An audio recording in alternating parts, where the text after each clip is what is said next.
Bismillah, alhamdulillah, wassalatu wassalamu rasulillah, sallallahu alayhi wasallam. I've addressed this before, but specifically I want to make a video today because I've been asked this.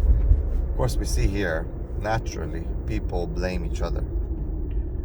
There's a lot of blame that goes around. Whose fault is it that this world is messed up? Whose fault is it that brothers cannot get married, they can't find good women? Whose fault is to say they can't find good men? Everyone's saying they cannot find good men, good women. Whose fault is it that the world is the way it is right now when it comes to gender roles and the way men and women behave? So you get women saying it's man's fault.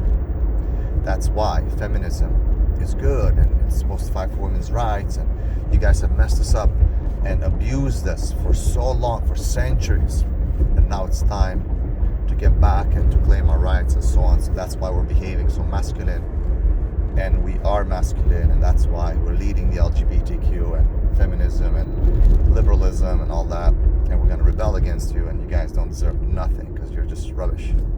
See, a lot of women saying that it's a man's fault for a woman to go straight, it's a man's fault for a woman not wanting to wear a hijab, it's a man's fault for a woman to be masculine, it's a man's fault for a woman to divorce, a man's fault for a woman that she's lesbian, it's a man's fault for a woman, everything, for her failures, for her insecurities, because she's not beautiful, because she feels insecure, she feels ugly. It's all a man's fault. And on the other side, you have the guys who are saying, it's a girl's fault that we can't find good women, women are all messed up, women are bad, women are, I can use other words as well, but it's not going to be appropriate. They just want to do this, they're gold diggers, they're crazy, they want to destroy you, they're liberal, they're feminist, all these things. It's a woman's fault for everything. I can't find a woman, it's a woman's fault that I'm single, it's a woman's fault that I'm divorced, it's a woman's fault that I'm not happy, it's a woman's fault that I'm fat, it's a woman's fault that I'm bald, it's a woman's fault for everything. So you got these two sides fighting. So whose fault is it anyway? Whose fault is it anyway? I know, people are gonna be like, but bear with me. In all honesty, we know it's not because I say so. It's very easy to know whose fault is it, mainly, but it's never only one way. We're gonna explore a little bit. We look at who is responsible. Okay, the mas'uliyah. So who is the main person? Now there's levels of responsibility, so everyone's responsible. Actually, so it's everyone's fault. But who is mainly, firstly responsible? And it's funny because if I talk something, if I'm some of my videos I criticize or I try to highlight an issue of women, the women go crazy, ballistic, they say I'm misogynistic, all this rubbish. And if I highlight something, well, sisters, the guy's like, oh, he's selling out. Okay, and the bottom line is that we look at the evidence, right? This amana was given to who? It was given to us men. That's why we have failed, because as men we have failed. You have to keep in mind, if you're fighting in a fight, if I go in the ring and I'm going to complain that I'm losing, because what? Because my opponent is stronger than me? I let him win because I didn't train hard enough. I didn't fight back enough. I kept letting him pound me in the corner till he knocked me out. So whose fault is it? Is it his because he's so strong and he's so good at it? No, it's my fault. Can't blame. It's my fault. So with women, it's it's men's fault first. For why? Because we claim الرجال قوامون على النساء. We are qawwam, we are the leaders, we are the imams. Right? إني جاعل في الأرض خليفة. Who is the khalifa? Is it woman or man? Who was created first? Was it Adam or Eve? It was Adam. Adam was created first. Right? So we are first and foremost responsible as men. We failed.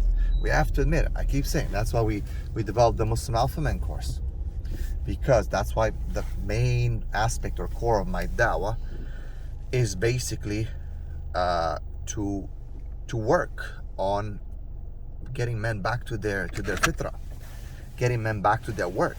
That's why. So men first, okay? It's clear, like, if we're not going to accept that we failed, that we allowed feminists to climb, we allowed LGBTQ to climb, we allowed our families to go straight, we allowed our children to become gay and whatnot, we allowed for our communities not to fight back, we men. So what's the point of claiming Qawwama leadership if we don't claim and realize that we messed up because of our weakness? We are the ones whose sperm counts are low. We are the ones who are fat. We are the ones who are ugly. We are the ones who don't take care of ourselves. We are the ones who don't work out. We are the ones who don't know how to fight. Most guys, 95%, don't even know how to throw a punch. They get scared of their shadow. We are the ones whose testosterone are half of what they used to be.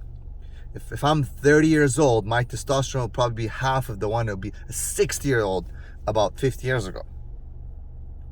Of course, there's other factors, circumstantial factors, such as there's a system-wide attack on masculinity, no doubt.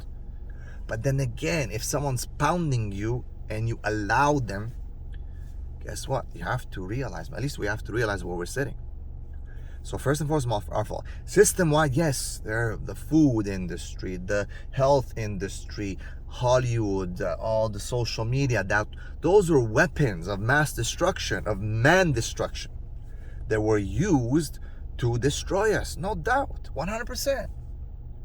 And gave women advantages and power. So the system became gynocentric, meaning it was in favor of women. Why? Because, see, when someone cannot do something, what you will do is you corrupt the system. So for example, there's many fields of work in which they have to lower the standard of the test and the system itself so that women can perform well. Why? Because they don't have the ability to perform well in such a system, because they don't have the skills for it. They're not made for it. So what they did is, in this system, they basically smash men through food, through all kinds of chemicals, make us lose our hair. We don't know how to fight. We don't have any sexual drive. Porn addicts, gay, you name it. No strength, no nothing, no masculinity, no good looks, no nothing. Narcissistic, all kinds of issues, right? And then, of course, in a system where the men are weak now women are almost, now they're even outperforming men in many fields. Why? Because the system smashed the standard and smashed the men. So now women, a lot of them, within the same parameters, because they're different than men, they can actually perform quite well because they're not like us. They can be on one place. They can work within certain environments and certain pollutants. They can, but men cannot, because we're different. Guess what? Right? So now, of course, these women now caught wings and wind, and they start saying, hey, oh, look at us. Now they start tasting power and freedom. Now they start misbehaving. So now they're blameworthy. It's their fault for allowing themselves also to be corrupted. But of course, it's easier to corrupt them, and hence just look around. Who's leading most of these disasters? So they're responsible as well, because as men, we're first and foremost responsible. The CEO is first and foremost responsible. But guess what? The woman is also responsible, and her household, and her children, her family, and this and that. And when they lose control, when they get this freedom that men are supposed to control, by the way, and hold it down, but they didn't. So now they have this freedom. Now they lost the plot. So now they're misbehaving, and yes, they're responsible, because no matter what, even if they are corruptible, even if they're more predisposed to it, even though we have failed as men, still they should hold the front, right? They're responsible. Yes, we are responsible, they understand, but you're responsible as well. So if a father smokes and he sees his son also smoking, or just because he's smoking now, does it mean like, yeah, it's okay, let him smoke? No. He's going to probably stop him, but he's going to tell him, stop. The son is going to say, but I see you, dad, smoking. What kind of example are you showing me? Yeah, I know I'm smoking. I'm messed up, but you shouldn't smoke. I'm not going to allow you to, even if I mess up. But the father is responsible, isn't he? Because he messed up. He's a bad example. However, the son also has a choice. Even though he's in another position, a more inferior position, He has a choice. He should stop. He should know better as well. Just because you see your father messed up doesn't mean now you're going to take advantage of that and excuse yourself or not take accountability. Oh, if my father did it, I'll do it. And that's kind of like what women do. They don't take any accountability for their actions. They will blame men in general and say, we're messing about, we're going around acting the way we are because it's men's fault. We're doing it because of them, right? Indeed, it sucks. It's horrible. And indeed, subhanAllah, men have messed up for many, many centuries. There's a lot of things that have happened, without a doubt. But that's why Islam came, to fix everything, to give men their responsibility, women their responsibility, to understand what are the limits and what to stay away from, where to stop. And wallahi, uqsim billah, if we don't go back to Islam, to the gender roles, to the submission, to the suppression even of both genders within their parameters and their places, we will never be happy. We will never ever be happy unless we submit to Islam. Assalamu alaikum.